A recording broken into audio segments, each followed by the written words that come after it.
To think that you can drop a 5,000-pound vehicle on your child and watch him die?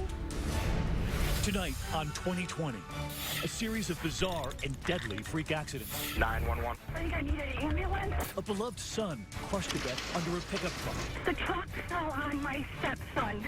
Oh, my God. But years earlier, they uncover more mystery. Was it a family cursed? Was there a cold-blooded killer at the dinner table? A lot of people have said when this guy needed money, a family member would die. Tonight, we're on the ground with investigators combing for clues. You wouldn't stand a chance. You're gone. And a daring trap when a new wife is terrified she could be next. The two of them are sitting here at this table. I asked you if you pushed the truck, and you said yes. Tonight, the 2020 exclusive. You're that close, man. You're close. Come on. Let it out. The family member who now says, I know what you did. Here now, David Muir. Tonight, as millions of families plan to spend this holiday weekend together, one family that will never be together again. That family now torn apart, a beloved son gone, crushed to death under a 5,000-pound pickup truck. And tonight here, that dramatic 911 call, the parents and their cries for help. But when investigators start digging, a shocking discovery. Was there a deadly pattern in that family after all? And this evening, a brand new development in the 2020 exclusive you saw here first. The daughter stepping forward to say, I know what you did. And she now has authorities in a second state listening to her story, too. It was a cold November in upstate New York, those autumn leaves vanishing in the wind, and a young father about to suddenly vanish, too. It wasn't unusual to find 23-year-old Levi Carlson tinkering away in the garage under a pickup truck. He was very good working on cars. He was very mechanical.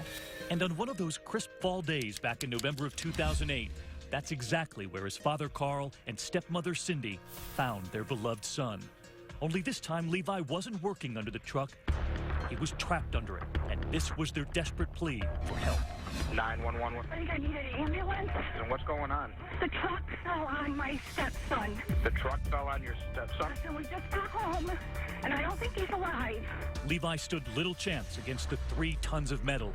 That pickup truck that had been propped up had come crashing down. Carl, they want to start CPR. Do you know CPR? His chest is crushed. His chest is crushed? Oh, my God. I don't know how long he's been in there. We've been gone since noon. Okay. Oh, my God. You can hear the cries on the 911 tape. An unthinkable tragedy for 2 parents who just found their son. Police responding to the scene. Seneca County Sheriff Lieutenant John Clear. It was right inside this barn here? Yes. At first, it didn't appear to be anything out of the ordinary. No, it appeared to be an accident. A horrible accident. Yeah, very tragic. The parents were upset. Oh, yeah, absolutely out of their minds. But this story would hardly end here. So many twists and turns long after that 911 call, years after that horrific accident first hit the local paper in Seneca County. The gateway to the sparkling Finger Lakes of upstate New York. In fact, down this rambling country road from the Carlson home is Seneca Falls, long thought to be the setting that inspired the 1946 American classic, It's a Wonderful Life. Yay! Hello, Bedford Falls! But piece by piece, it would soon become clear that this had not been a wonderful life for that young man found in the garage. 4 years after what seemed to be an accident, a bombshell call to police, a call on the tip line from a member of Levi's own family, telling that investigator, follow the insurance money. So you were the one who answered the call? Yes. And this investigator was soon on his way back to that family farm. Do you remember the call to this day? Oh, yeah. The lieutenant telling us the clues were immediate. Red flag number 1. They discover a brand new insurance policy for Levi taken out just 17 days before he died. There was this large insurance policy that was collected on over $700,000 that was taken out only 17 days before the death. For the young man in the garage. Is that typical that someone that young would have an insurance policy? It seems unusual that a young man in his early 20s would have one that large. And then red flag number 2. But who was the beneficiary? His father, Carl. Why would you name your father the beneficiary when you have your own children? I think we were asking that same question, David. And they were soon asking something else. Just listen to red flag number 3. You discovered a note written by Levi? Yes. That Levi had left. Saying what? His father was going to be the sole executor of his estate and control, basically disperse the money to his kids, and that he did not want to be resuscitated. When was the letter notarized? The day of his death. The very same morning. And while investigators now believed the evidence was damning, Carl Carlson planned his own son's death, the whole town tried to wrap their heads around the sinister plot. A plot Levi's sister suspected from the very start. My father is a sociopath. The only one that matters to him is him. Well, we were just pawns in his game. Aaron's brother's death, she insists, was cold-blooded murder. He didn't die instantaneously. He had time to sit there and understand what was happening to him. And that the killer she long suspected inside their own home, their father. For years, Aaron says they grew up in fear of their father. And unlike his sisters, Levi stayed in that small town where they were raised. He had 2 young daughters of his own. But he was still under the thumb of a father who Aaron says he was desperate to please. He was basically an indentured servant to my parents, and they were, I don't know, they were controlling everything. He wanted more than anything to just have a close relationship with our father. He was really striving for that. But she is convinced that as her brother tried to build that relationship, her father was crafting something else, the plan to kill his son. You know, to think that as a parent, you can drop a 5,000-pound vehicle on your child and watch him die, it's absolutely unimaginable. Especially as a parent myself, I just can't even begin to imagine. We head to the local scrapyard where Levi's pickup truck was taken after that accident. His truck destroyed long ago. No one knows exactly how that pickup was jacked up, but Joshua Trout, who knows the family, also knows the weight of one of those trucks. I mean, would you go under this pickup truck? I would never go under a truck. I don't like going underneath trucks when they're sitting all 4 tires on the ground. Investigators do believe there was a railroad jack that day holding the pickup truck up, but they're unsure if there was anything else. What they do know is that truck came crashing down. You wouldn't stand a chance. You're gone. I mean, you're gone. And just when investigators begin asking how a father could do this, the evidence of a pattern, they say, begins to mount. That Carl Carlson had cashed in on insurance claims before. August 1986, a car fire. The cause, electrical. The insurance payout, $10,000. November 2002, a barn fire that killed 3 prized horses. The cause, also electrical. The insurance payout, $115,000. But investigators were also learning the biggest bombshell. What happened to Carl Carlson's first wife, Levi's mother? After all of the evidence you found right here on this property, what then did you make of what happened to his first wife? Suspicious. When we come back, another insurance policy, another horrific tale, almost impossible to believe. Carl Carlson's second wife feared she was next, and what she was willing to do to trap her own husband. So you send her in through this parking lot? Yes. And does she has a wire on where? Underneath her clothing. What she got on tape when we come back. 2020 continues. Once again, David Muir with I Know What You Did. When Lieutenant John Clear reopened the investigation into Levi Carlson's death underneath that pickup truck, finding what he says is evidence his father was out for the insurance money, he never expected the dramatic turn the case was about to take all the way across the country in a small mining town in the Sierra foothills of California. While you're investigating everything that happened here, you discovered the story of his ex-wife. Yes. Could you believe it? It certainly raised a lot of concerns. The stunning discovery: Levi's mother, Christina, Carl Carlson's first wife, had died in a 1991 house fire. And who just happened to be the beneficiary of a $200,000 life insurance policy? Her husband, Carl. She'd been a vibrant, doting mother. You can see her here in home videos, holding one of her 3 young children, Aaron, Levi, and Katie. She literally did everything for me. She was just an amazing woman. But Aaron claims her mother was trapped in that marriage. My father had a very horrible temper, and it didn't take an awful lot to set him off. And my mother would take the brunt of it. She would not allow him to take it out on us. The sister of that first wife remembers asking her the same question over and over. I kept asking her, why aren't you leaving him? Why aren't you leaving him? And I almost had her convinced to leave. We were this close when the fire came through. It was New Year's Day, 1991. The children were napping. Christina was in the bathroom when their home suddenly lit up into a kerosene-fueled inferno. I remember waking up and going to my bedroom door. I saw the flames. So I woke my sister up. My father, bust through the window and, got us out. Never once did he look panicked or frantic or frazzled, not even confused. He was just very calm and let's go. In the fire report, Carl Carlson told investigators that just 3 days before that fire, he'd repaired a broken window in the bathroom by boarding it up with a piece of wood and 17 nails. That window would have been his wife Christina's only way out. And then just a week after the fire, Carl hit the road, leaving California with his 3 young children, returning to upstate New York to be near his family. We all raised our concerns that we thought the fire looked very suspicious. That was 18 years ago. Now, 2 deaths, mother and son, each with the big payout for Carl Carlson. Was he a man cursed with family tragedies? Or was he murdering his own family members for money? A lot of people have said when this guy needed money, a family member would die. There's definitely a pattern there.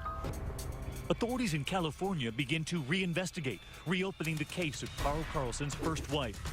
Who was about to help take him down? Carl Carlson's second wife, Cindy. You're about to see her play a critical role in the arrest of her own husband. You find all these red flags and you decide we're going to call the wife, Cindy. And what does she say? The first thing she said was, "Thank God you called." She said, "Thank God." Yes.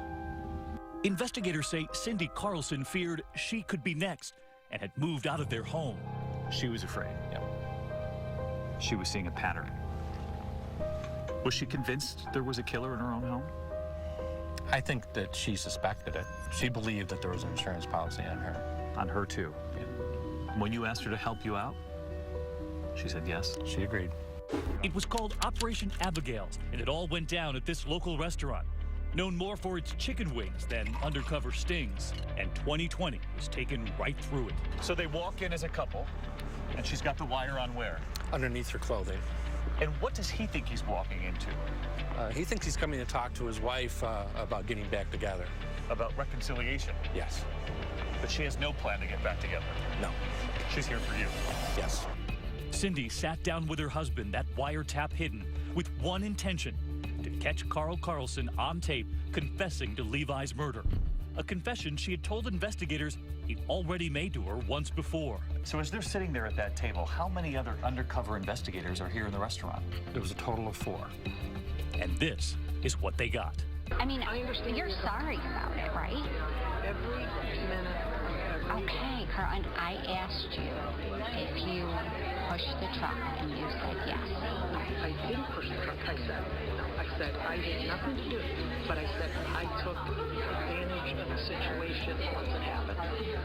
And that is exactly what I said. Carl, you told me that you didn't set it up that way, but when you were in there, you saw the opportunity. After it had happened, then I panicked and saw the opportunity to where, like what you wrote. That's exactly what I said. One of the most significant remarks was that he took advantage of the opportunity. Opportunity. A very strange word for a father to use about a son's death. I would find it very unusual that a parent would refer to the death of their child as an opportunity. A week later, Carl Carlson agrees to meet his wife again. But Cindy and that team of investigators have other plans. So you're all set? I'm all set, okay. So he thinks he's coming to meet her again? Yes. But you're waiting for him this time? Yes. And you haul him in for questioning? Yes. How many hours? About 9.5. When we come back, 9.5 hours, 3 different stories about his son and that pickup truck. Which one will you believe? You're that close, man. You're close. 2020 Inside the Interrogation Room. It is the first time anyone hears Carl Carlson on the death of his own son. return to I Know What You Did. Here's David Muir. Almost 4 years to the day after Levi Carlson was crushed to death under a pickup truck, that insurance policy taken out just 17 days before, his father, the executor, Carl Carlson, now sitting inside this interrogation room across from investigators. What killed him? The truck. How'd the truck kill him? It landed on it. And I had nothing to do with the truck landing on it. Nothing. Absolutely nothing. You haul him in, and you begin asking questions. How many different stories did he have? 3. Version 1, Carlson says he and his wife come home from a funeral and a dinner afterward to find Levi dead under the truck. But soon, version 2, he was now saying that he and his wife were preparing to leave for that funeral when he discovered his son in the garage, pinned under the truck. The truck had already fallen over.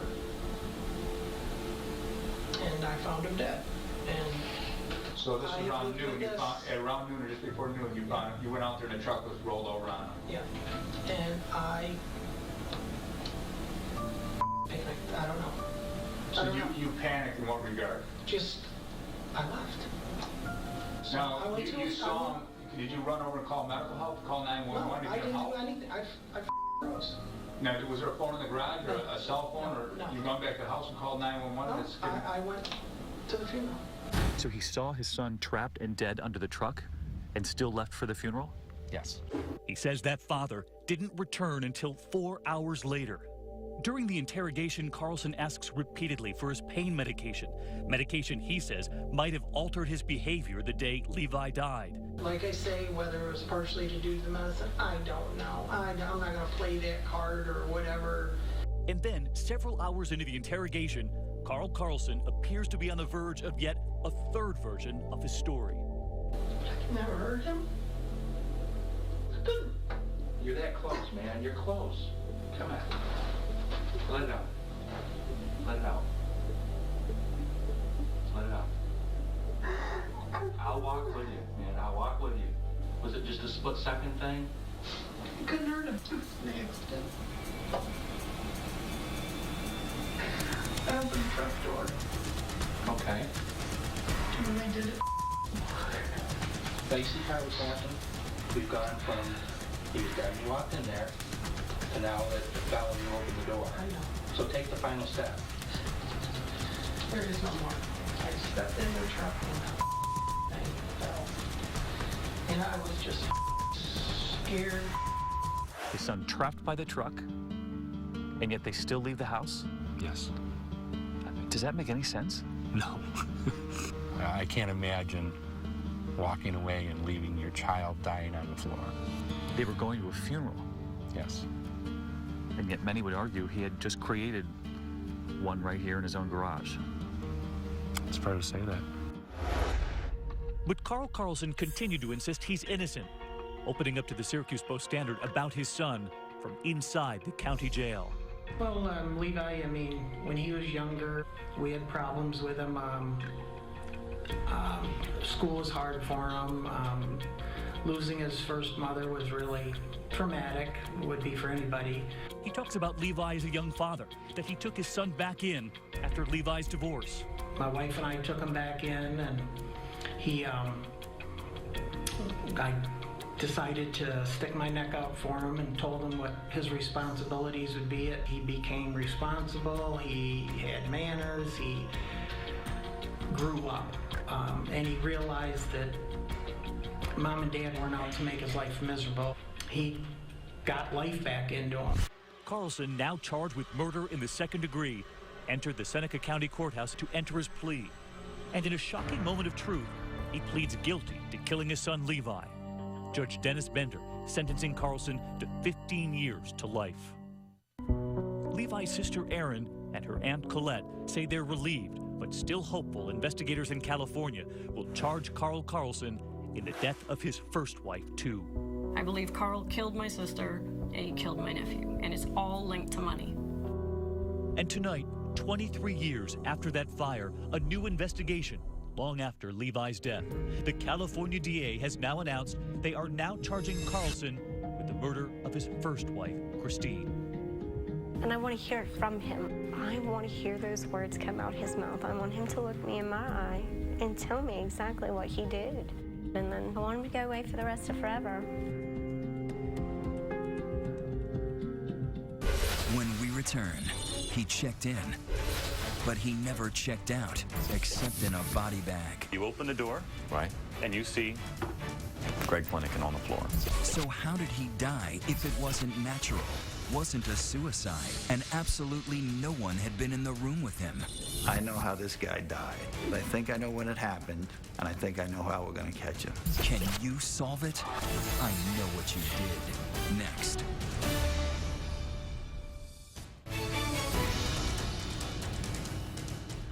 We're going to turn next here tonight to another baffling mystery and a man sitting in a prison cell long afterward. He thought his crime would never catch up with him. This will surely make you think about the last time you were alone in a hotel room simply watching a movie. Because what happens next is nearly impossible to believe. Tonight, see if you can solve the case as fast as one private eye is about to, cracking it wide open right in front of our 2020 cameras. Drive along Interstate 10 long enough, and eventually you'll run into Beaumont, Texas. Home to Big Steer, Big Oil, and one big mystery. It happened here at the Elegante Hotel, not exactly the Four Seasons, although Greg Flanagan didn't mind it. He liked it here. But on September 15th, 2010, the oil man and devoted husband, seen here on hotel security footage, walked in and headed to his room. Hours later, he would check out in a body bag. He'll be missed, and by us that loved him, and such a good guy. When the sun rises that morning in Texas, Greg Flanagan does not. Detective Scott Apple is sent in. So you remember getting that call that Thursday morning? Yes, sir. And it just came in as a deceased person at one of our local hotels. With no clear signs of foul play, at first the veteran detective thought this was going to be routine. You'd heard heavy smoker, had been a drinker in the past. Yes. A lot of steak. Yes. So it wasn't And never saw a doctor. So you thought this guy might have had a heart attack? That's what we had just figured it must be at the scene. Detective Apple heads to room 348, and inside that door, 55-year-old man face down on the carpet. You open the door, Right. and you see Greg Flanagan on the floor. Right there. Yes, sir. In fact, there's nothing to suggest this is a crime scene at all. Flanagan's cash is still in the room, candy and cigarettes on the bed, a soda on the table. At first glance, it looks like this must have been death from natural causes. This room was his home away from home. Right.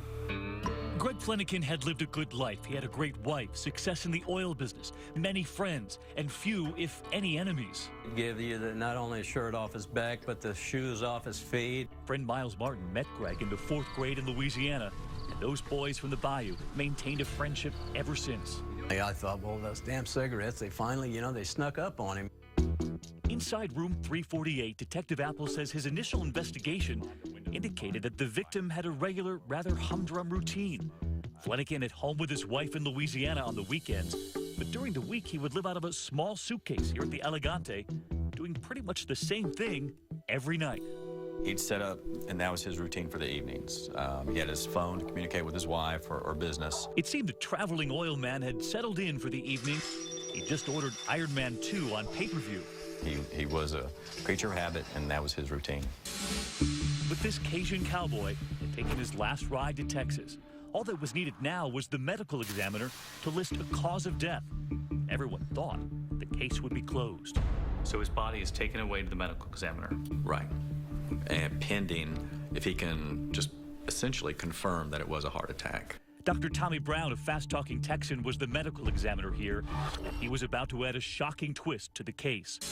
Brown would find that Flanagan's body suffered severe internal damage, broken ribs, lacerations to the liver and scrotum, and a hole in his heart, all caused by blunt force trauma. But from what? And from whom? Nothing had happened to him at work. Nothing had fallen over on top of him in that room. There was no accident or anything happened to him on the way to the hotel, rather.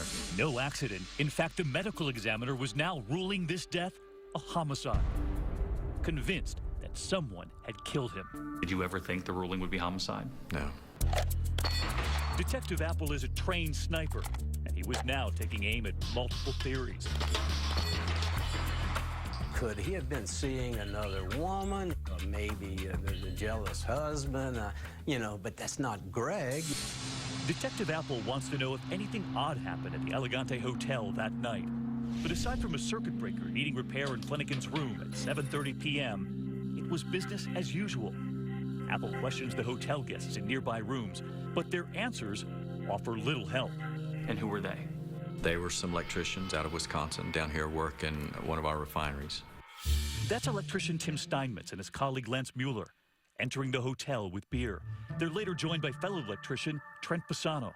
You asked them, had they heard anything that night? They said, oh, we hardly ever saw him. We don't know. Flanagan's cell phone records show nothing but a dutiful husband. It was pristine. It was his business stuff. It was stuff with his wife, family. That was it. The detective works tirelessly, but all he has is a dead guy, a bunch of dead ends, and as the days drag into weeks, a very angry widow. She would vent and yell at me. I can take that. I understand that. With the investigation seemingly losing steam in Texas, a grieving and frustrated Susie Flanagan is desperate for answers. We need to know if anybody heard anything, saw anything, knows anything. Things were basically stalled, and until she took control over the situation at that point, and she hired her own investigator. And not just any investigator, but a former New York cop and federal agent now living in Florida. His name is Ken Brennan, a man with a passion for crime solving, motorcycles, fine cigars, and yes, golf. So your phone rings. So my phone rings. Do you remember where you were? Yeah, I was on a golf course. Hello. And what did she say? That it's kind of getting to be a cold case, going on the back burner, and she wanted to see if I could find out who killed her husband. The private eye is off to Beaumont, Texas, to get a better feel for the case. First thing you want to do is meet with the lead detective on the case. Scott's one of those kind of guys. He's just a real cop's cop, and we hit it off really well the first night I met him. I'll start on the carpet. You can start in the back. This dynamic duo, starting from scratch, reviewing the case file, going through the hotel room like housekeeping, even taking a closer look at the victim. Alcohol? No. Drugs? No. Pills? No. Nothing? Nothing. The only thing the guy did was smoke and eat candy bars. That was it. With more than $1,000 in cash still left in that hotel room, they rule out robbery. So instead, the investigators are now examining the security camera video, the broken circuit, some photographs, but none of them really feel like clues. There's simply no compelling theory. That is until Ken Brennan has a classic aha moment and then shared it with his partner, that detective, stumped. I said, I think I know how this guy died. I said, I think I know when it happened. I said, I think I know who killed him. And I think I know how we're going to catch him. The private eye convinced he's got it. Have you figured it out yet? When we come back. 2020 continues. Once again, David Muir with I Know What You Did. Every hotel has its rules. Here at the Elegante, they're actually written in stone. A Ten Commandments monument near the lobby reminds all, thou shalt not kill. But somebody broke that rule, and Greg Flanagan paid the price. You know, there should be more people in this world like Greg Flanagan. Unfortunately, he was stolen from his wife. Exactly. By the time private investigator Ken Brennan rolls into town, the body is cold, and the leads are even colder.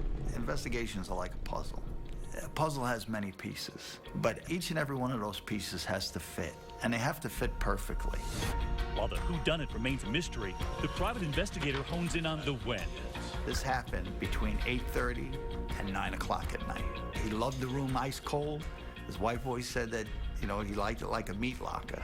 It was Flanagan himself who, while watching Iron Man 2 and making some popcorn in the microwave, tripped the circuit breaker. Part of the hotel goes dark. I said, when they came in to reset the circuit breaker, I'm sure they shut everything down to reset the circuit breaker, so they shut off the air conditioning. It had to have happened in that window right after the maintenance guys left. He was killed before he realized that the room got warm. Because he was so adamant about keeping the room freezing cold. Ice cold, exactly. And when detectives discovered that body, the room was broiling. No one had turned that air conditioner back on. Brennan theorized that perhaps the hotel blackout could have led to an argument between Flanagan and another guest who might have been ticked off. He must have had a confrontation. I said, we're going to find out that it was probably the two guys next door. Dead men tell no tales, but Brennan knows the living tell all sorts of stories. I know that if the guys next door had anything to do with this, they're not going to keep it to themselves. If they were involved at all, if they got in a confrontation, they're going to tell their other co-workers. Detective Apple goes to find all of the co-workers of those 3 electricians staying next door to Flanagan. Tim Steinmetz, Lance Mueller, and Trent Pisano. No one knows anything, except for a supervisor who says he does recall hearing some story about a gun going off. The details don't seem to match the Elegante killing, but Brennan perks up. Anytime anybody tells a story, when somebody mentions something about a gun, that's the part they'll remember, the gun. More than 8 months into the case, it's the first time anyone has ever mentioned anything about a gun. Detective Apple thought that was just crazy, but Ken Brennan said, no, we have to go check this out. They returned to the scene of the crime, room 348. And they saw this indentation in the wall. In fact, maintenance records show that the wall in Flanagan's room, room 348, had been repaired, but the indentation was noticeable, even in those crime scene photos. You noticed some patching on the wall. Yeah, so I said it's too big for a bullet hole, but let's see what it looks like on the other side. So now you're going into room 349. Correct. And that's where the electricians were hanging out. Let's go from the other side of the wall, put the dowel through the wall from where the bullet would have came from, put a laser on the end of that, and see what we have. I mean, you saw that laser. Right. Go through the wall. Right across the top of the bed, right at the head of his pillow where he'd been laying. Straight at the bed. Straight at the bed. Clear shot. Clear shot. I said, Scott, this was shot. At that point, we know exactly what happened then. So I said, we got to get these guys. And you think someone must have fired a gun through that wall? Somebody discharged around through that wall. But has that private eye reached too far? Remember, the autopsy never mentioned anything about a gunshot wound, the medical examiner listing the cause of death as blunt force trauma. The medical examiner, Dr. Brown? Yes, sir. He's been doing it a long time. He's done some real good work. He's trusted. And what he says is the gospel. Respectfully, they now have to explain to the medical examiner they're rewriting his gospel.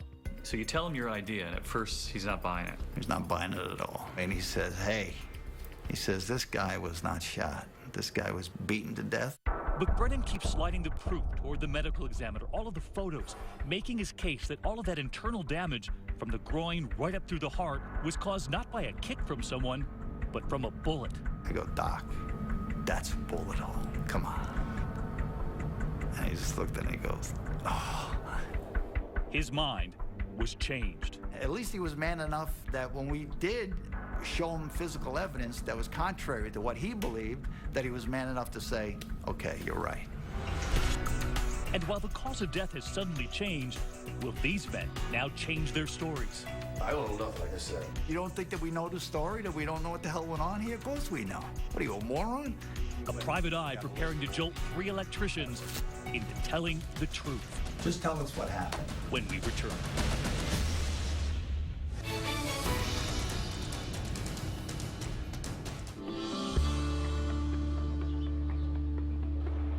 Months go by and those nomadic electricians in the room next door have long since departed Texas. But now convinced that Greg Flanagan was killed by a bullet fired from the neighboring hotel room where those electricians from Wisconsin were staying, Detective Scott Apple and Private Eye Ken Brennan travel there for a new round of interviews. They meet up at a local police department with electrician Tim Steinmetz, who once again appears courteous and curious. So what happened to this guy? Did you guys ever find out what?